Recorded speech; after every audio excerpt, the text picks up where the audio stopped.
Hey everybody, I'm coming to you from the Shepherdstown battlefield. We're currently in what is known as West Virginia. At the time of this battle, it was Virginia. West Virginia did not become a state till 1863. The Battle of Shepherdstown is actually, there's kind of two battles here. There's a skirmish on September 19th, just 2 days after the Battle of Antietam. And then there's a battle on September 20th. So let's talk about the 19th. On the 19th, General Robert E. Lee has pulled his men out of Antietam. He's got about 30,000 troops, and they've crossed here at what's known as Butlers Ford, and they've made their way to Williamsport. Now, it's raining, the roads are muddy and just nasty, marshy, and it's very hard on the wagons, to the point that Confederate wounded are actually begging not to be left behind. So General Lee is going to leave a rear guard here at Shepherdstown, or at the ford. That rear guard is going to be under the command of General William Pendleton. Now, Pendleton's job is to keep the Union Army from crossing the river here, and I know it's kind of bright. The river's right there. That's the Potomac River. To keep the Union Army at least at bay long enough for Lee to get his army across into Virginia.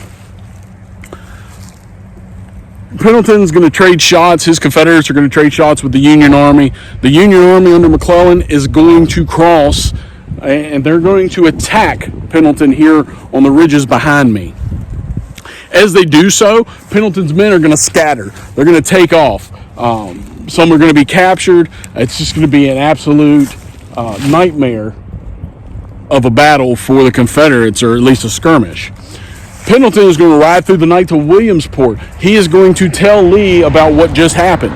Lee is going to turn his army around and come back here to Shepherdstown.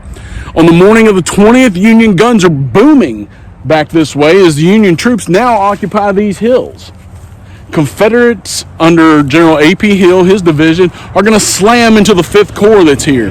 The 5th Corps is going to retreat, and some of them they're going to retreat very quickly. They're going to get out of here. Some of these men are going to be jumping off the cliffs, jumping into the river and things. They're going to be drowning, breaking legs and things like that as they come, because the Confederate onslaught is so much.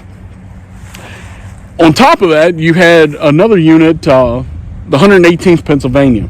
These guys are fighting in their first battle, and one of the big problems is they're fighting with defective weapons. They came into this battle with 737 men. During this battle, they lost 271. The Confederates, in total, lost about 30 killed and 231 wounded. So this becomes kind of a little bit of a Union disaster in the end, and just kind of it annoys President Lincoln that McClellan has not been able to cut Lee's army off from getting into Virginia. Lee will make it back into Virginia, and the war will continue to go on. But some significance comes out of this. Just 2 days after this battle, using the Union victory, you could say, at Antietam, it was more of a tactical draw. However, the Confederates gave up the field, makes it a Union victory. Using that, Lincoln is able to now issue his Emancipation Proclamation. And by doing that, he does a lot of things. It frees the slaves in the states within rebellion. It does not touch the slavery issue in the border states. That comes later. But it also changes the outlook of the war. This will keep foreign recognition away from the Confederacy, among other things. So, a very important piece of history here. And if you get a chance to come out here to Shepherdstown, definitely do so. This is a cool little place.